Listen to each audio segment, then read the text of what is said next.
नमस्कार दोस्तों। आज हम बात करेंगे प्राइवेटाइजेशन पे। आजकल आपको समाचारों में सुनने को आ रहा होगा कि भारत में प्राइवेटाइजेशन हो रहा है। तो प्राइवेटाइजेशन है क्या? प्राइवेटाइजेशन है आपका जो सरकारी संपत्ति है, जो सार्वजनिक संपत्ति है, जो सरकार के पास संपत्ति थी, उसको प्राइवेट लोगों के, प्राइवेट कंपनियों के हाथों में देना, उनको बेच देना और उससे सरकार जो पैसा इकट्ठा करती है वो आपका हो गया प्राइवेटाइजेशन। तो प्राइवेटाइजेशन के कई फायदे भी हैं, नुकसान भी हैं, लेकिन फिलहाल हमारे देश में प्राइवेटाइजेशन हो रहा है।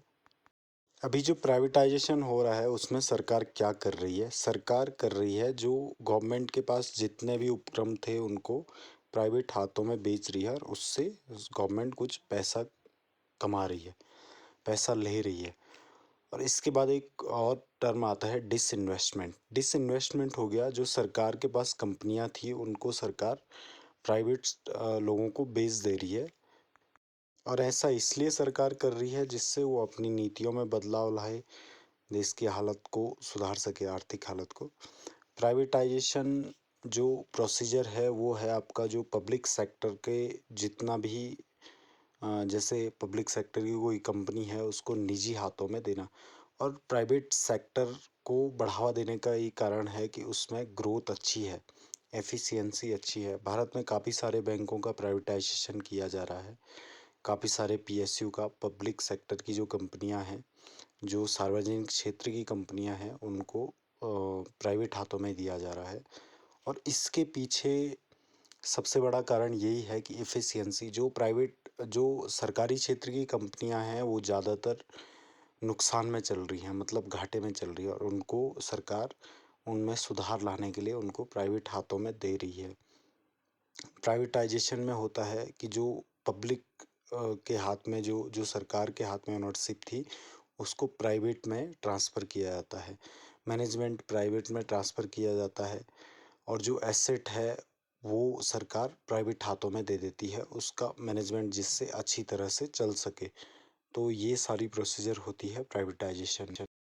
ऐसा नहीं है कि भारत में पहले प्राइवेट नहीं थे, प्राइवेट कंपनियां नहीं थी या इस तरह की व्यवस्था नहीं थी।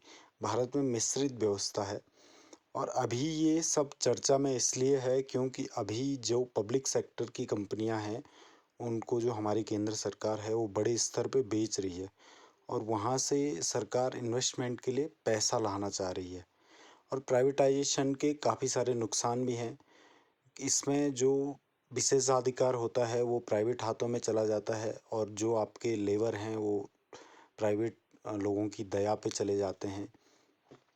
कॉस्ट का जो कॉस्ट कंट्रोल करती है गवर्नमेंट, कॉस्ट को एक सबके हित में रखती है, वो चीज़ उनके हाथ से निकल जाती है। सोशल रिस्पॉन्सिबिलिटी कम हो जाती हैं। टेक ओवर में काफ़ी सारी दिक्कतें आती हैं, लो एक्सपीरियंस का भी समस्या आता है, शॉर्ट टर्म गेन होता है और लॉन्ग टर्म में लॉसेस होते हैं।